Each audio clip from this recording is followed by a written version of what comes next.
Livro do profeta Ezequiel. Ezequiel era um sacerdote que estava morando em Jerusalém quando aconteceu o primeiro ataque babilônico na cidade. E eles pouparam a cidade, mas capturaram um grupo de prisioneiros israelitas e os levaram para o exílio. E Ezequiel estava entre eles. O livro começa 5 anos depois de tudo isso, e Ezequiel está sentado na margem de um canal de irrigação perto de seu campo de refugiados israelita. E é o seu aniversário de 30 anos, justamente o ano em que ele teria se tornado sacerdote em Jerusalém. E então, de repente, Ezequiel tem a visão de uma nuvem de tempestade se aproximando. E dentro da nuvem estão 4 criaturas estranhas que têm asas estendidas se tocando. E cada uma dessas criaturas tinha 4 faces e ele viu 4 rodas, uma perto de cada criatura. E então ele viu que as asas das criaturas estavam segurando essa plataforma deslumbrante e na plataforma existe um trono. E sentada naquele trono está uma criatura humana, brilhante, envolta em fogo. E então, de repente, Ezequiel percebe o que está vendo. Ele chama de a semelhança da glória do Senhor. É Deus na sua carruagem real. A palavra glória em hebraico é kavod e significa pesado ou significativo. Os autores bíblicos usam essa palavra para descrever a aparência física e a manifestação do significado de Deus quando ele aparece pessoalmente. Essas imagens na visão são muito semelhantes ao que aconteceu quando Deus apareceu no Monte Sinai no livro de Êxodo. E também é muito semelhante às representações da presença de Deus sobre a Arca da Aliança. E isso é a coisa que mais choca sobre a visão de Ezequiel. O que a glória de Deus está fazendo na Babilônia? Supostamente deveria estar acima da Arca da Aliança no Templo de Jerusalém. E assim, a primeira seção do livro começa explorando essa questão, quando Ezequiel começa a acusar Israel de rebelião. Então, primeiro Deus fala com Ezequiel dentro da carruagem, e ele o comissiona como profeta. Ezequiel deve acusar Israel por ter quebrado o acordo da aliança com Deus de 2 maneiras. Israel tornou-se fiel a outros deuses e tem adorado ídolos. E isso tudo levou a uma injustiça social e violência desenfreada. E como resultado, Deus nomeia Ezequiel para advertir o povo. O primeiro ataque babilônico que levou Ezequiel ao exílio será igualado por um outro. E Jerusalém, o seu templo e todos que moram ali enfrentam a destruição iminente. E assim, Ezequiel usa palavras e outras coisas mais para transmitir a sua mensagem. Ele também atua peças de simbolismos. Esses eram uma forma de teatro de rua. Ezequiel saía em público e começava a se comportar de uma forma extremamente bizarra, que se assemelhava a uma parábola da sua mensagem profética. Ele teria que construir um modelo minúsculo de Jerusalém e atuar o ataque que viria sobre ela. Ou deveria raspar todo o cabelo e depois cortá-lo com uma espada. Ou, o mais extremo, deveria desempenhar o papel de bode expiatório no dia da expiação. E teve que se deitar de lado por mais de 1 ano comendo comida cozida em cima de cocô, como um sinal da comida desagradável que as pessoas teriam que comer durante o cerco de Jerusalém. E talvez o mais desalentador de tudo seja a má notícia que Deus deu a Ezequiel, que ninguém iria ouvi-lo. Israel o rejeitaria por causa de seu coração rebelde e duro. E isso lembra a descrição que Moisés fez do povo após as rebeliões no deserto, quando ele previu que o exílio um dia aconteceria e Ezequiel teve o infeliz privilégio de ver tudo acontecer. E então Ezequiel, desanimado, começa a executar a sua tarefa. E depois de cerca de 1 ano, ele tem outra visão, e esta é sobre o templo. Ele faz uma turnê virtual pelo templo e vê o que está acontecendo lá na sua ausência, e isso não é bom. No pátio externo, em frente ao templo, ele vê uma estátua gigante e inativa, e ele vê os presbíteros de Israel adorando outros deuses,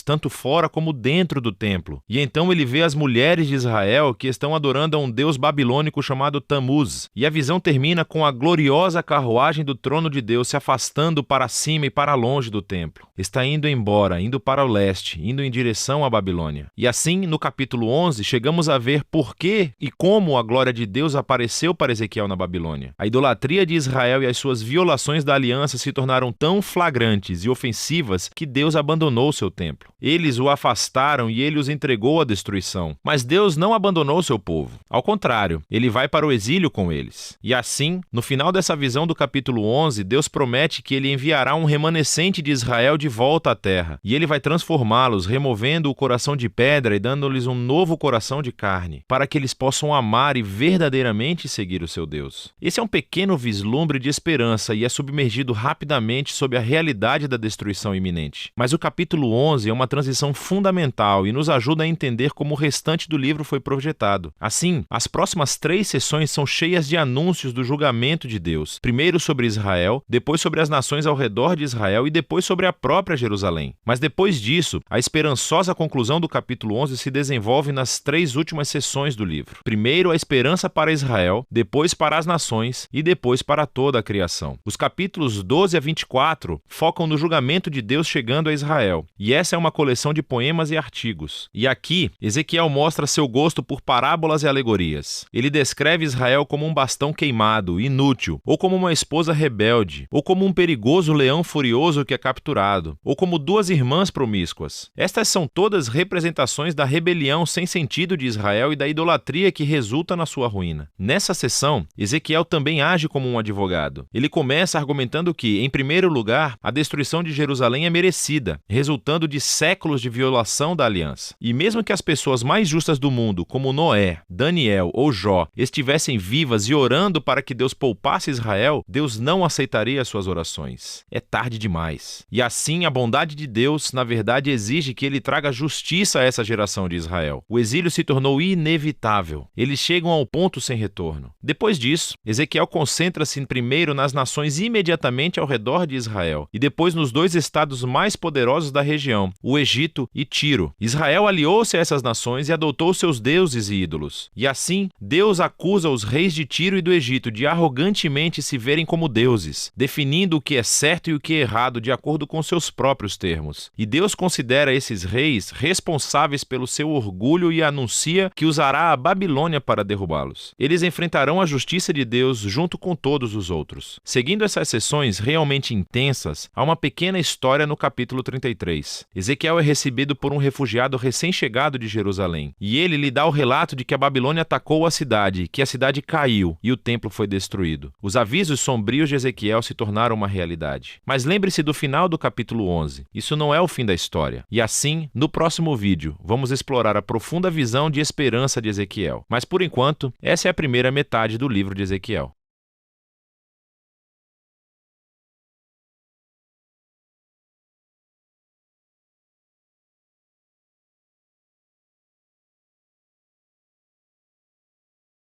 O livro do profeta Ezequiel. No primeiro vídeo, conhecemos Ezequiel, o sacerdote, que está sentado entre os exilados na Babilônia. E é confrontado pela maravilhosa glória da presença do templo de Deus, mas está aparecendo para ele na Babilônia. E então Ezequiel descobre o porquê. É por causa da idolatria e injustiça de Israel que compeliu Deus a abandonar o seu próprio templo. E embora ainda haja esperança para o futuro, o livro passou a desenvolver a mensagem de julgamento divino de Ezequiel. Primeiro através de Israel e depois pelas nações ao redor de Israel. E há um momento chave no capítulo 33. Ezequiel recebe um relato de que o cerco babilônico a Jerusalém terminou, porque a cidade caiu. O templo foi destruído. As palavras sombrias de aviso de Ezequiel se tornaram realidade. O exílio foi a catástrofe mais horrenda que já aconteceu a Israel e levantou grandes questões sobre se Deus estava realmente cansado de Israel. Mas lembre-se, no final do capítulo 11, Deus prometeu que ainda haveria um futuro além do exílio para Israel. E assim, o resto do livro explora a visão de esperança de Ezequiel. Primeiro para Israel, depois para as nações e depois para toda a criação. A esperança para Israel começa com Deus prometendo levantar um novo Davi, um futuro rei messiânico que seria o tipo de líder que Israel precisava, mas que nunca teve. E esse novo Israel, que cairá sob o domínio do rei messiânico, será um povo transformado. Deus lidará com o âmago do problema da rebelião, dando-lhes novos corações. É exatamente como Moisés prometeu no final do livro de Deuteronômio. Deus diz, ele removerá o seu coração duro e irá enviar o seu espírito ao seu povo para lhes dar novos corações de carne que possam amar e obedecer ao seu Deus. E essa ideia se desenvolve na próxima visão estranha. Ezequiel vê um enorme vale cheio de ossos e esqueletos humanos e secos. E Deus diz a ele que é uma imagem, uma metáfora do estado espiritual de Israel. Assim, a sua rebelião contra Deus resultou no exílio e na morte literal de muitas pessoas. Mas também foi uma morte metafórica do seu relacionamento com a aliança. E Deus diz a Israel que o seu espírito está vindo para trazer o seu povo de volta à vida. E assim, esse vento vem e levanta todos os ossos e os enche de respiração e vida. E então a pele cresce sobre os ossos e de repente Ezequiel vê todos esses novos humanos em pé na frente dele. Essa visão relembra a história da criação de seres humanos em Gênesis capítulo 2, onde Deus fez os seres humanos a partir do pó e fôlego de vida.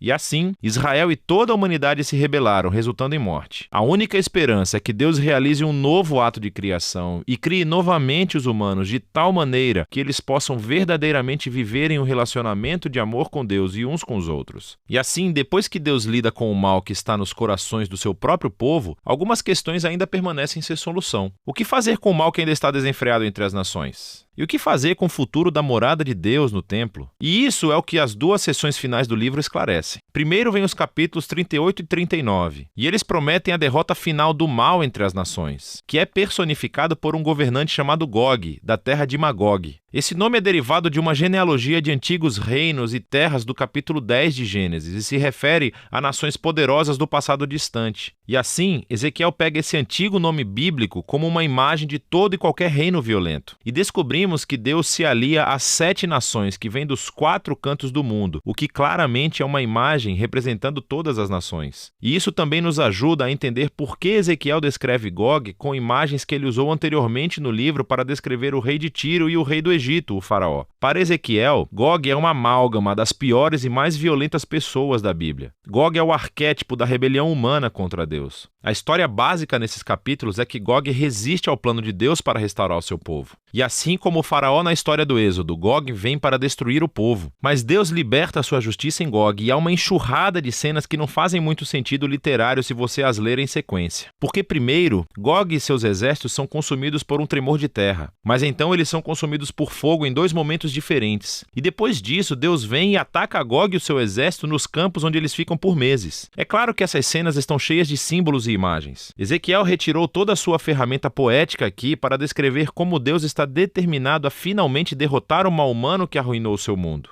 E é para que ele possa preparar o caminho para uma nova criação. E assim, uma vez que o mal é finalmente resolvido entre as nações, a última seção do livro descreve como a presença de Deus um dia retornará ao seu povo e o seu templo para trazer a restauração cósmica. E então Ezequiel tem uma visão longa e elaborada de um novo templo e uma nova cidade. Ele recebeu esse guia turístico celestial que mostra a complexidade do novo templo e é muito maior e mais majestoso do que o templo de Salomão. Há um novo altar, novos sacerdotes, todo um novo sistema de adoração. E depois dessa tour elaborada, a carruagem gloriosa do trono de Deus que ele viu na sua primeira visão volta e entra no templo. O significado dessas visões do templo tem sido uma fonte de debates desde muito tempo. Alguns leitores cristãos e judeus acreditam que essa visão um dia será cumprida literalmente e que esses capítulos oferecem as plantas reais do novo templo que será construído quando o Messias retornar e trouxer o reino de Deus. Mas muitos outros leitores judeus e cristãos pensam que essa visão, como todas as outras visões de Ezequiel, é cheia de simbolismos e elas descrevem a realidade da presença de Deus retornando ao seu povo no reino messiânico, mas não necessariamente da forma de um edifício. Qualquer que seja o ponto de vista, o importante é o fato de que Ezequiel nunca chama a cidade de Jerusalém. E os capítulos 47 e 48 nos mostram por quê. Ezequiel vê esse pequeno riacho derramando do limiar dos degraus do templo e rapidamente se torna em um rio agitado e flui para fora do templo e da cidade, para o deserto, em um dos lugares mais desolados do mundo no planeta Terra, o Vale do Mar Morto. E então esse rio deixa para trás um rastro de árvores e de vida, e o Mar Morto se transforma em um mar vivo com plantas e animais. Todas essas imagens vêm do Jardim do Éden em Gênesis, capítulos 1 e 2. E vemos como a visão de Ezequiel é realmente cósmica. O plano de Deus sempre foi restaurar toda a humanidade e toda a criação de volta à sua presença, o que dá vida. E assim, o livro termina com o nome dessa cidade-jardim. O Senhor está ali. E assim as visões de Ezequiel chegam ao fim, cheias de esperança, por um futuro novo. Novos seres humanos vivendo em um mundo novo, animado pelo Espírito de Deus que dá vida. É um mundo permeado pelo amor e pela justiça de Deus. E é disso que se trata o livro de Ezequiel.